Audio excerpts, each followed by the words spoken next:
اعوذ باللہ من الشیطان الرجیم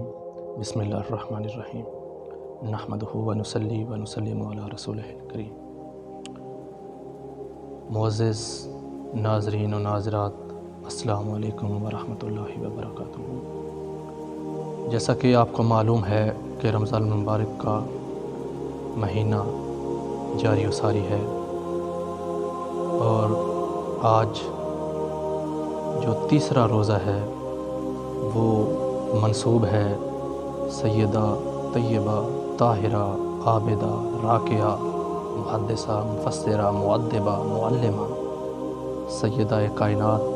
سیدہ فاطمۃ الزہرا سلام اللہ علیہا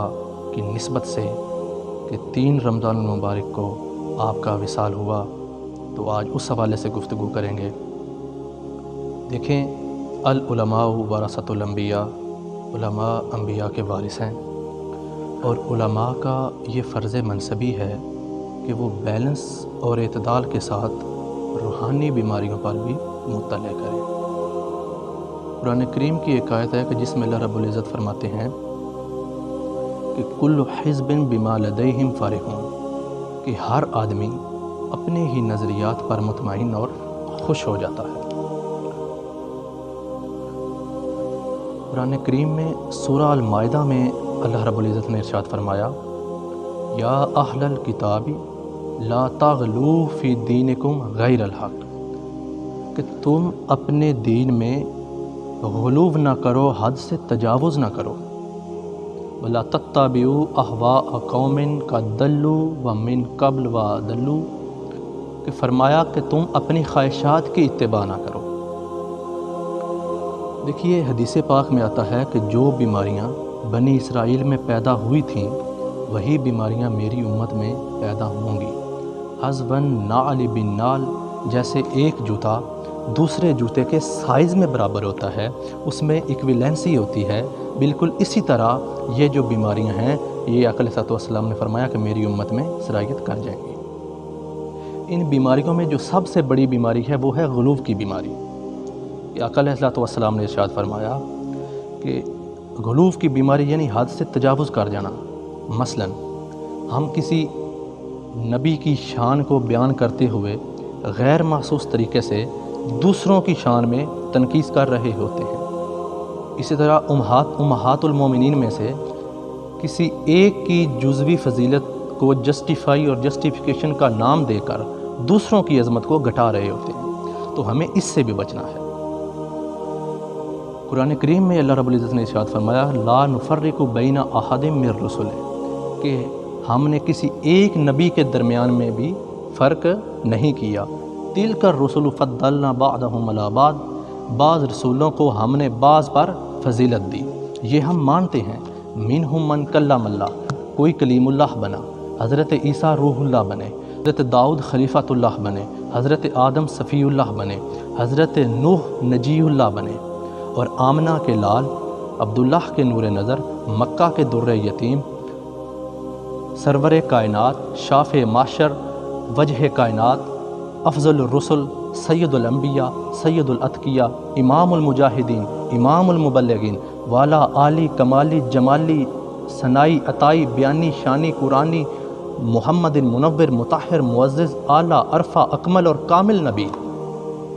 وہ سب سے آگے ہیں۔ میں یوں کہنا چاہوں گا، لکل نبی فی الانام فضیلہ و جملتھا مجموعۃ لمحمدی، کہ ہر نبی کو فضیلت، مقام، بلندی، پراسپیرٹی، حیثیت، آسودگی ملی، لیکن ان تمام انبیاء کو کے فضائل کو جس ایک ذات میں، ایک گلدستے میں جمع کر دیا جائے، وہ ذات وہ محمد رسول اللہ صلی اللہ علیہ وسلم ہے، کہ جن میں آدم کا خلق، شیس کی معرفت، نوح کا جوش تبلیغ، ابراہیم کا ولولہ توحید، اسماعیل کا ایثار، اسحاق کی رضا، صالح کی فصاحت، لوط کی حکمت، موسیٰ کا جلال، ہارون کا جمال، یعقوب کی تسلیم و رضا، داؤد کی آواز، ایوب کا صبر، یونس کی اطاعت،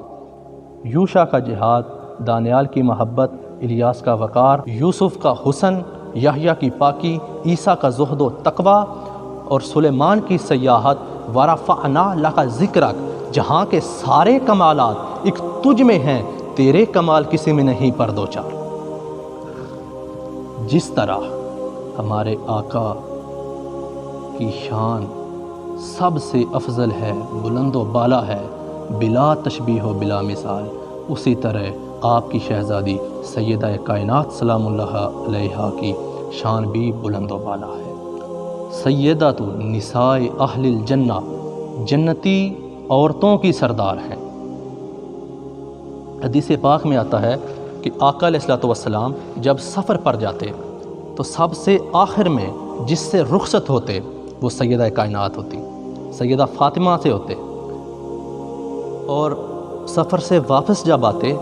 تو سب سے پہلے جس کو گلے لگاتے وہ سیدہ فاطمہ الزہرا سلام اللہ علیہا ہوتی۔ تو اس حدیث کا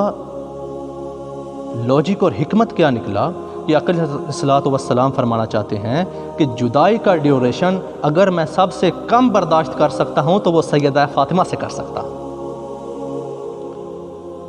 اسی طرح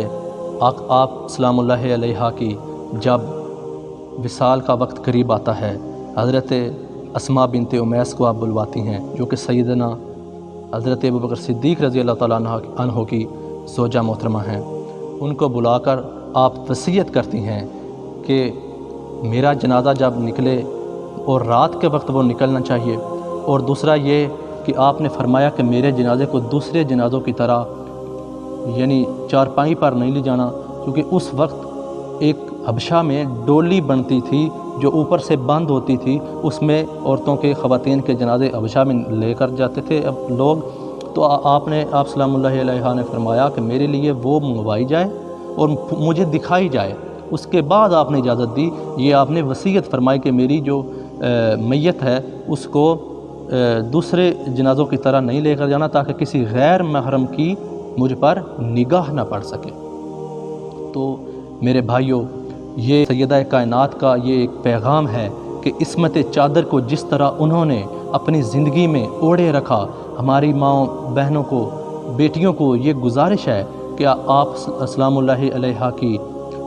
اس وصیت کو مد نظر رکھتے ہوئے آج اس معاشرے میں پاکی، حیا اور عصمت چادر کی وہ قدر نہیں رہی۔ ہمیں چاہیے کہ آپ سلام اللہ علیہا کی اس فرمان کے پیش نظر ہمیں بھی اپنی عورتوں کو، ہماری مائیں بہنوں کو چاہیے کہ وہ عصمت چادر کو اپنے اوپر اوڑھے رکھیں اور سیدہ کائنات کی کنیزوں میں سے ہو جائیں۔ والسلام علیکم ورحمۃ اللہ وبرکاتہ۔